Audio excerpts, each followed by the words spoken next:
بسم الله الرحمن الرحيم.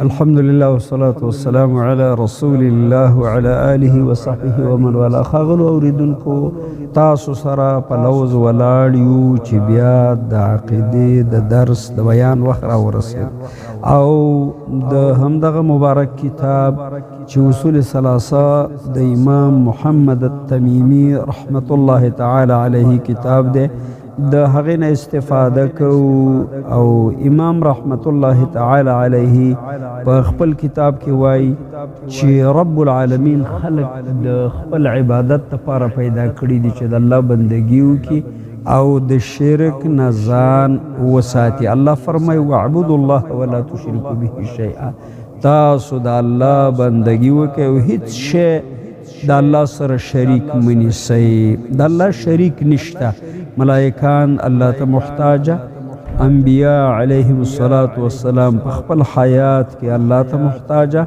ستوري ځمکې اسمانونه ټول کائنات الله ته محتاج دي. نو د یو الله د عبادت لپاره پیدا یو او دا به سرته رسو او دا د ایمان اساسونه او بنیادونه دي. موږ او تاسو ټول په دې باندې پوهیږو چې الله عز وجل به ملائک را لیږي او په قبر کې به د موږ نه پوښتنه کیږي چې من ربک، ما دینک، من نبیک، ستا رب څوک دی، ستا دین څه شی او ستا نبی څوک دی. نو مومن بنده به د دې ځواب کوي، خو چې د دې ځای نه په طریقه باندې پوه شي ایمان ولري.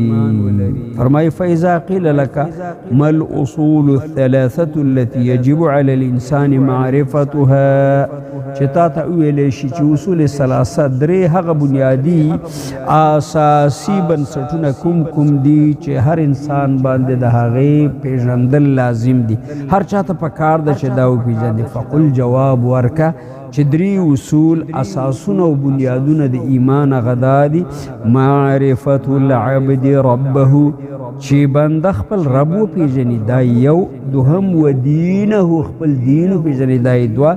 ونبیه محمد صلی الله علیه وسلم، او چې بنده خپل نبی محمد مصطفی صلی الله علیه وسلم وپیژني، نو چې د الله بندې د الله په دین برواني او د الله رسول محمد صلی الله علیه وسلم سره بدی بلدتیا او آشنایی وي. د ټول دین په دې درې ټکو کې را خلاصه شوی دی: د رب پیژندل، د دین اسلام پیژندل او د محمد مصطفی صلی الله علیه وسلم پیژندل. نو رب زموږ الله دی، دینم اسلام دی او نبی محمد مصطفی صلی الله علیه وسلم دی. نو د دې ځای نه دا ترتیب یاد ساتل غواړي، دا په عمل کې راوستل غواړي چې یو سړی په ټوله معنا الله ته تسلیم شو، الله واحد لا شریک وګڼه، نو د رب وپیژند او بیا ول عبادت وکړه. دوهم چې څوک د دین اسلام په اصول او مقرراتو باندې سم چلیده، پنځه بنا د اسلام او شپږ ارکان د ایمان او یو رکن د احسان پیژندل سم بچلیږي، نو چې سم چلیده په خپل په آخرت کې د اعمال هغه به جوابګوی د الله په فضل باندې. هم دا راز چې بنده مسلمان وتوانیږي او پوه شي په دې چې محمد صلی الله علیه وسلم عادي انسان نو، بلکې سردار د انسانیت دی او سید الانبیاء والمرسلین دی. نو دا هغه اصول ثلاثه دي، درې اساسي بنسټونه د ایمان دي چې د دې په قبر کې پوښتنه کیږي او دارنګې په محشر کې د دې تپوس کیدی شي. الہ العالمین دې زموږ عمل د دې درې واړو پوښتنو د عملی تقاضا سره برابر کاندي. امین یا رب العالمین. وصلی الله تعالی علی نبینا محمد.